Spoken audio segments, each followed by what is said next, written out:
Thank you, Mr. Chairman Smith, Ranking Member Bass, and members of subcommittee for this opportunity. I must say my presence here is historic, and I'm beyond honored for the opportunity to speak before you. Today, I acknowledge the suffering of many other Ethiopians like the Amharas. I'm here to speak about 3 generations of pain, agony, political oppression against the Oromo people. My father saw massacre. My grandfather saw massacre. My father and uncle served in prison camp, as do my younger brother and sisters today.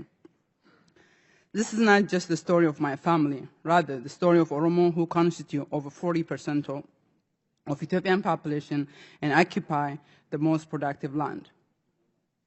Oromia is the backbone of Ethiopian economy, with the key export like coffee, gold, other precious mineral, and yet Oromos are the most politically, socially, economically marginalized people.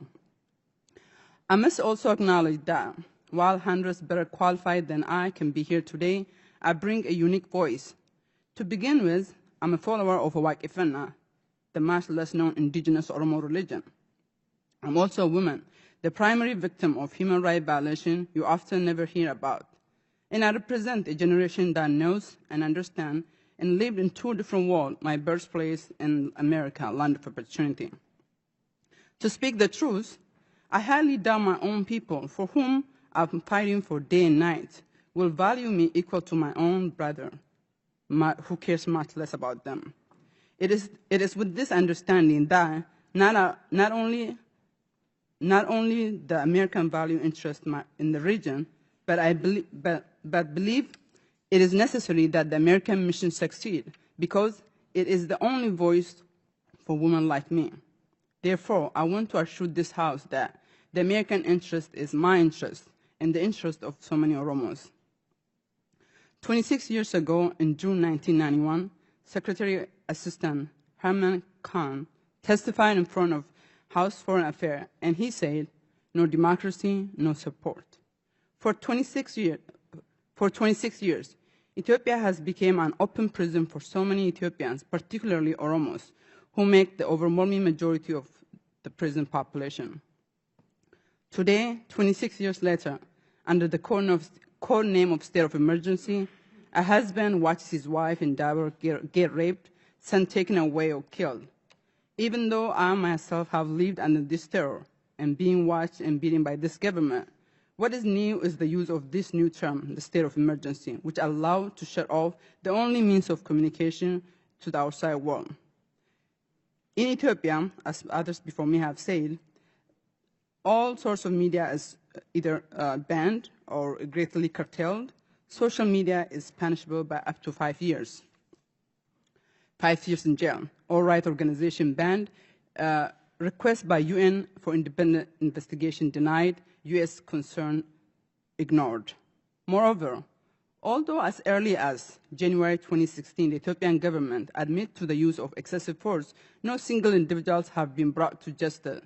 Now, 2 years later, nothing has changed except the implementation of the most brutal system of killing, silencing innocent people under the cover of martial law. For Oromos, the torture is unending, even as deeply Ethiopia. It follows them wherever they go in the region. As a proud partner to the US war on terror, Ethiopia's government can go to Kenya, Somalia, Sudan, Yemen, even as far as Saudi Arabia, and bring back those who they consider a threat to their power. While I understand the need for a strong, dependable partner in volatile region too close to extremism, reliance on minority-dominated government, hailing from merely 6% of the population, cannot be sustainable, rather will endanger the American interest. A country of 100 million people by 82 different ethnic groups cannot survive a fake democracy or federalism. Mr. Chairman, a blind support of this government can only extend what is inevitable. If what we seek is a united democratic nation where all people have equal opportunity as a human being, we must ask for greater accountability and push for real, tangible action. Certainly, the introduction of House Resolution 128 is a great step. While I thank the leadership behind it and those all who co-sponsored it, I ask you and I beg you to reach out to your colleagues to co-sponsor, to speak before it's too late. The window of opportunity closes with each passing day, with each passing lives murdered at the hand of this government.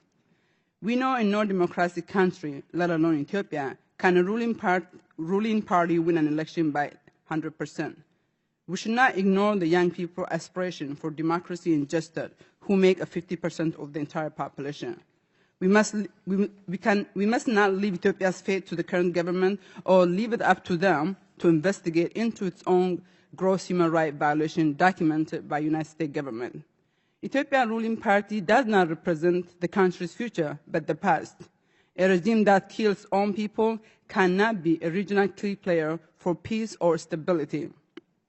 For me, I speak about this knowing I'm putting myself, my families who still live there, and those who I mentor in a great danger.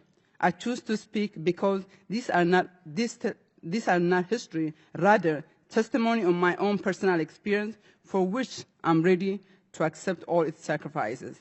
Thank you again for your commitment in promoting democracy, peace, justice, and your relentless effort to speak on human rights violations in Ethiopia. Thank you.